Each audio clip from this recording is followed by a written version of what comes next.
हमारा सीधा और स्पष्ट सवाल है पहले ही दिन से, जब से इसको फरलो दी गई है, कि ये बिल्कुल गैरकानूनी तरीके से सरकार ने, प्रशासन ने, जेल अथॉरिटीज़ ने इसको बाहर निकाला है। जो एक्ट के हिसाब से भी अगर देखते हैं तो हार्ड कोर क्रिमिनल जो है उसको किसी तरीके से ऐसी सुविधा जो है वो नहीं दी जा सकती।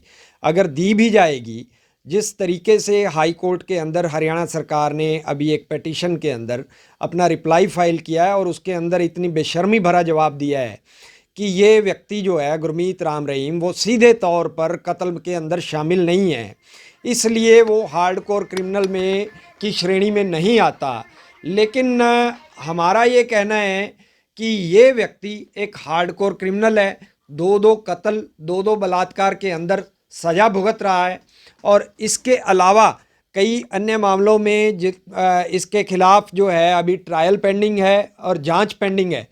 तो जिस व्यक्ति से इतने लोगों को खतरा है, पीड़ित परिवारों को खतरा है, जो गवाह हैं उनको खतरा है, ऐसा व्यक्ति जिसने बाहर रहते हुए पता नहीं कितने कत्ल, बलात्कार और पता नहीं कितने अपराध किए, और जिसको जब अदालत के अंदर फैसला सुनाया जाना था 2017 में उसके खिलाफ, तो उसको सलाखों के पीछे धकेलते टाइम तीन तीन स्टेट्स के अंदर दंगे फैले और वो सारे के सारे डेरा सच्चा सौदा प्रमुख राम रहीम की शह पर हुए, उसकी साजिश के तहत हुए। तो ये सारा अगर देखा जाए तो क्या सरकार किस मुंह से ये कह रही है कि वो एक हार्डकोर क्रिमिनल नहीं है? दूसरी बात कि अगर उसको Z+ सुरक्षा दी गई है, तो मेरा ये मानना है कि जिस व्यक्ति से अगर सरकार मानती है कि उसको खालिस्तानियों से खतरा है, तो इतना खतरा है तो उसके लिए सबसे सेफ जगह तो जेल है। उसको जेल से बाहर लाया ही क्यों जा रहा है? अगर लाया जा रहा है तो फिर इतनी रहमदिली क्यों दिखाई जा रही है कि गैर कानूनी तरीके से कानून को अपने तरीके से वो लचका कर और उसका फ़ायदा उठा रहे हैं, सरकार भी, प्रशासन भी। तो हमारा तो सीधा और स्पष्ट है कि ये गैरकानूनी तरीके से दिया गया है। उसके अंदर, एक्ट के अंदर साफ साफ प्रोविज़न है कि अगर कोई हार्डकोर क्रिमिनल है तो उसके खिलाफ, अगर उसके घर के अंदर कोई ऐसी इमरजेंसी होती है, इन केस एनी इमरजेंसी, तो उसको कुछ घंटों के लिए टेम्परेरीली रिलीज़ किया जा सकता है, कस्टडी में ले जाया जाएगा, कस्टडी में वापस लाया जाएगा। तो ये सारी नियम शर्तें उसके अंदर बाकायदा तय हैं। और दूसरी बात मैं ये कहूँगा कि हरियाणा सरकार जिस तरीके से बेशर्मी से हाई कोर्ट के अंदर ये कह रही है कि वो सीधे सीधे तौर पर कत्लों के अंदर शामिल नहीं है, वो आपराधिक षड्यंत्र के अंदर शामिल है, तो मैं ये कहूँगा कि जो आतंकवादी जो आकर गोलीबारी करते हैं, लोगों की हत्याएं करते हैं, मर्डर करते हैं, मारते हैं, उनके हैंडलर जिनके बारे में कहा जाता है कि वो पाकिस्तान में बैठे हैं, तो जब हमारे लोग इधर से हिंदुस्तान से ये कहते हैं कि हम उनको पकड़ के लाएंगे, उनके खिलाफ केस चलाएंगे, तो वो हैंडलर्स भी वो उन लोगों से ज़्यादा जिम्मेवार होते हैं। यही बात एक एग्जाम्पल के तौर पर मैं समझा रहा हूँ कि जिन लोगों ने गोली चलाई, मेरे पिता की हत्या की, रंजीत सिंह की हत्या की, वो लोग इतने जिम्मेदार नहीं मानते उनको हम। उनका जो हैंडलर था, मुख्य साजिशकर्ता गुरमीत राम रहीम, वो मुख्य आरोपी, मुख्य साजिशकर्ता, मुख्य दोषी वो था, और इसलिए उसकी सज़ा को, उसके अपराध को किसी भी तरीके से कम नहीं आंका जा सकता। वो उनसे ज़्यादा हार्डकोर है और इस बात को लेकर उसे किसी भी तरीके से कानूनी तौर पर ये सुविधा नहीं दी जा सकती। और जहाँ तक Z+ सिक्योरिटी की बात है, तो जो पीड़ित परिवार हैं उनके प्रति आज तक हरियाणा सरकार का या प्रशासन का क्या रवैया रहा है, ये आप सभी को मालूम है, हरियाणा के लोगों को मालूम है, समाज को मालूम है कि उन लोगों को कितनी सिक्योरिटी दी गई। अभी अभी पिछले दिनों कुछ हमारे वकील साहब जिन्होंने लगातार इस मामले की पैरवी की, लेखराज ढोट जी, उनकी सुरक्षा को लेकर अगस्त 2021 के अंदर हम लोग SP सिरसा से मिले और पुलिस महानिदेशक हरियाणा को भी हमने एक मेल भेजा, एक लेटर भेजा, एप्लीकेशन भेजा कि उनकी जान की सुरक्षा की जिम्मेदारी ली जाए, उनको सुरक्षा मुहैया करवाई जाए। 5 महीने बीत चुके हैं, प्रशासन की बेशर्मी देखिए कि आज तक उनकी सुरक्षा को लेकर कोई स्टेप नहीं उठाया गया। ये हालात हैं एक अपराधी जिसको Z+ दी जा रही है।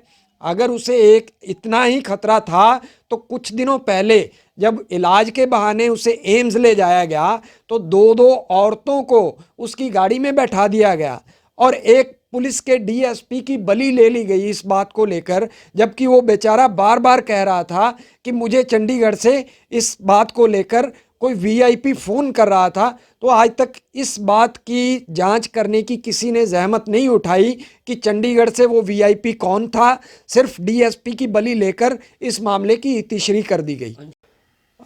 बिल्कुल हमने कहा था पिछले दिनों मेरी मदर की डेथ को लेकर हम लोग थोड़ा उसमें बिज़ी हो गए तो मैं अदालत का रुख नहीं कर पाया, लेकिन ये एक अच्छी बात है कि पटियाला से हमारे किसी सज्जन ने पेटिशन मूव किया इसको लेकर और फरलो के विरोध को लेकर उन्होंने एतराज़ जताया। माननीय हाई कोर्ट के अंदर वो पिटीशन पेंडिंग है जिसमें हरियाणा सरकार को नोटिस हुआ 18 तारीख को।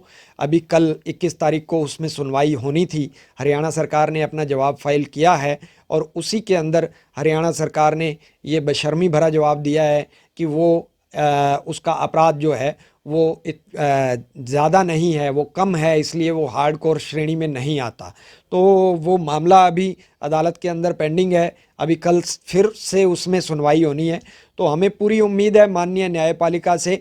हरियाणा सरकार अपने तरीके से कानून को जैसे मर्जी तोड़ मरोड़ के पेश करती रहे, लेकिन न्यायपालिका से हमें उम्मीद है कि एक ऐसे व्यक्ति के खिलाफ किसी भी तरीके से वो रहमदिली नहीं बरतेंगे। बाबा को जो ये 21 दिनों की फरलो दी गई, ये जो टाइम था इलेक्शन का टाइम था, क्या मानते हैं आप कि ये इसी वजह से, राजनीतिक वजह से ये सारा?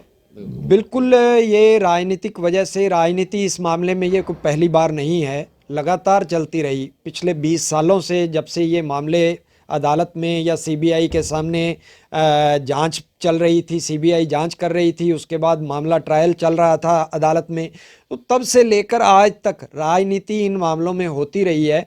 सभी राजनीतिक पार्टियां करती रही हैं। जो भी सत्ता में आया उसने राम रहीम को अपने फेवर के लिए यूज़ किया।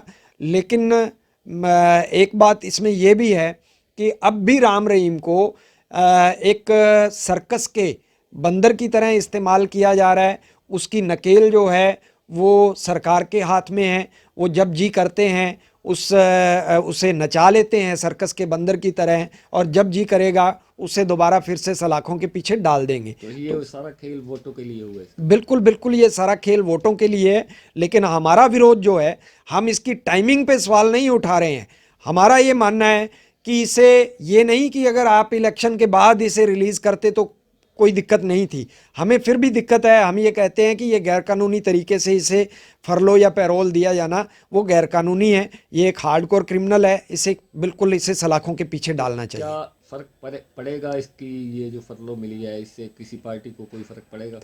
बिल्कुल नहीं, ये इलेक्शन के अंदर इसका कोई इम्पैक्ट नहीं है। मैं तो लगातार ये बात बोलता रहा हूँ कि राम रहीम के ये पॉलिटिकल विंग जो कि एक हवा, एक ड्रामा बनाया गया था, उन्होंने अपनी इन मामलों के अंदर अपनी स्किन सेव करने के लिए, पॉलिटिकल पार्टीज़ को यूज़ करने के लिए एक ड्रामा बनाया, एक वोटों का लालच दे करके, ताकि सभी पॉलिटिकल पार्टीज़ जो सत्ता के अंदर रहें वो कहीं ना कहीं उनको फेवर करती रहें। जांच के दौरान भी, ट्रायल के दौरान भी फेवर लेने के लिए उन्होंने एक ये हवा क्रिएट किया था। इससे ज़्यादा कुछ नहीं है। वोटर आजकल समझदार है, अपनी मत का प्रयोग जो है वो अपने हिसाब से करता है, किसी के झांसे में नहीं आता है।